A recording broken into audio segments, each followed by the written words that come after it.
Halo guys, saya punya tanaman suplir nih. Tanaman hias yang sangat cantik dan mudah dirawat. Tapi walaupun mudah dirawat, ada hal-hal penting yang harus kita ketahui guys. Karena kalau salah dalam perlakuan sedikit aja, biasanya daun-daun tanaman suplir ini akan mengering guys. Lalu gimana dong cara perawatannya? Nah, makanya tonton video ini sampai selesai agar tahu teknik cara perawatannya. Nah, ini dia guys.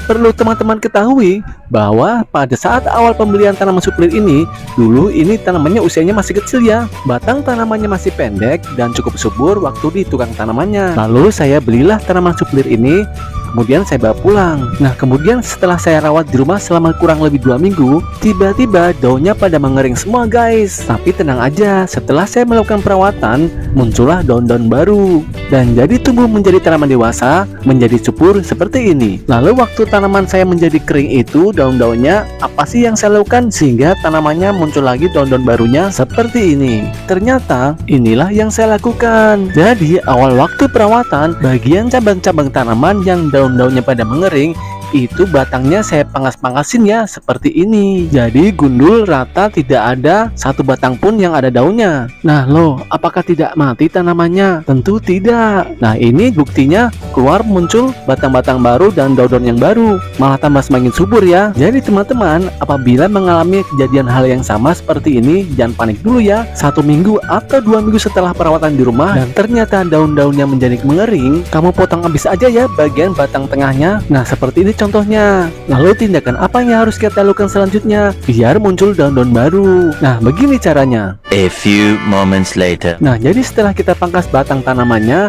kita siram ya menggunakan cucian air beras yang sudah terfermentasi dengan gula merah. Cara buatnya gimana? Yaitu air cucian berasnya kita masukkan ke dalam botol-botol atau jerigen kosong, kemudian masukkan dengan gula merah yang sudah dicairkan. Nah lalu kamu jemur di tempat yang terang. Nah setelah 3 minggu, kamu campur lagi dengan air bersih yang lainnya, barulah disiramkan ke bagian perakaran dari si tanaman suplirnya. Biasanya setelah 2-3 minggu ke depan akan muncul batang-batang tanaman baru yang subur-subur. Nah lalu hingga menjadi tanaman dewasa seperti ini. Pemupukan organik tadi bisa diberikan seminggu sekali ya. Nah lalu setelah muncul daun-daun baru, apa yang harus kita lakukan selanjutnya agar tanaman ini terus bertumbuh hingga dewasa tidak mati? Nah jadi setelah munculnya daun-daun baru atau batang-batang baru, inilah yang saya lakukan, yaitu memberikan pupuk kambing atau pupuk kandang sebanyak 1 genggam, ditaburkan ke permukaan media tanamnya ya, yaitu sebulan sekali. Nah inilah penampakan pupuk kambingnya. Ini saya beli di toko tanaman ya. Tips dari saya, apabila teman-teman mau membeli pupuk kambing, pilihlah pupuk kambing yang kasar atau berbentuk bulat-bulat utuh, jangan yang halus ya, karena takutnya udah dicampur dengan tanah. Terkadang suka ada penjual pupuk kandang yang nakal, yaitu mencampurnya dengan tanah biasa. Nah seperti ini ya yang bagus ya, masih utuh bulat-bulat. Nah buat teman-teman yang susah mendapatkan pupuk kandang, pupuk organik, dan media tanam, bisa WA aja ya ke nomor ini, yaitu di toko online saya. Nah ini dia guys, contoh cara penaburannya di permukaan media tanam suplir kita yang kita berikan sebulan sekali. Nah sekarang teknik cara pemupukannya gimana? Pemupukan rutin yang saya lakukan untuk tanaman suplir saya agar subur adalah siapkan air sebanyak 5 liter di ember. Kemudian ini dia pupuknya, KNO3 merah. Kandungan nutrisi pada KNO3 merah hampir sama ya dengan kandungan pupuk NPK 1616. Bedanya untuk KNO3 merah itu untuk penyerapan nutrisinya lebih cepat guys daripada pupuk NPK 1616, karena kandungan nitrogennya itu berbentuk nitrat guys, dimana senyawa kandungan tersebut sangat mudah diserap oleh tanaman. Jadi kalau teman-teman memberi pupuk hari ini, sekitar 2-3 hari ke depan tanamannya akan kelihatan subur loh. Nah lalu untuk dosisnya berapa? Untuk air 5 liter ini, pupuk KNO3 merahnya adalah 1 sendok makan ya guys, dicampur kemudian diaduk hingga larut. Nah pupuk selanjutnya adalah vitamin B1.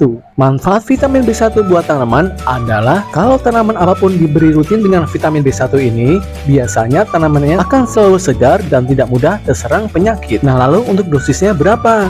Dosisnya adalah 1 sendok makan ya, kita campurkan ke air 5 liter tadi. Dan lalu yang ketiga, kita bisa mencampurkannya dengan pupuk organik cair buatan sendiri ya. Atau kalau teman-teman tidak mau repot, silakan pesan pupuk organik cair buatan saya ini ya, mengandung ekstrak daun kelor yang sangat bagus untuk tanaman apapun. Nah kemudian kita campurkan pupuk organik cairnya seperti ini. Lalu kita aduk perlahan hingga semua bahan-bahan menjadi larut ya. Nah, oke, saatnya tiba. Sekarang kita siramkan ke bagian perakaran tanaman suplir kita. Nah, seperti itu ya. Kita siramkan sampai semua media tanamnya basah. Nah, untuk larutan campuran seperti ini, kita bisa memberikannya per 2 minggu sekali ya. Tapi untuk pupuk organik cairnya aja, kita bisa memberikannya seminggu 2 kali. Nah, itulah teknik cara perawatan tanaman suplir, mulai dari pertama kita membeli di toko tanaman, hingga sampai subur dewasa seperti ini. Oh ya, jangan lupa like and subscribe ya, dengan tombol loncengnya. Dadah!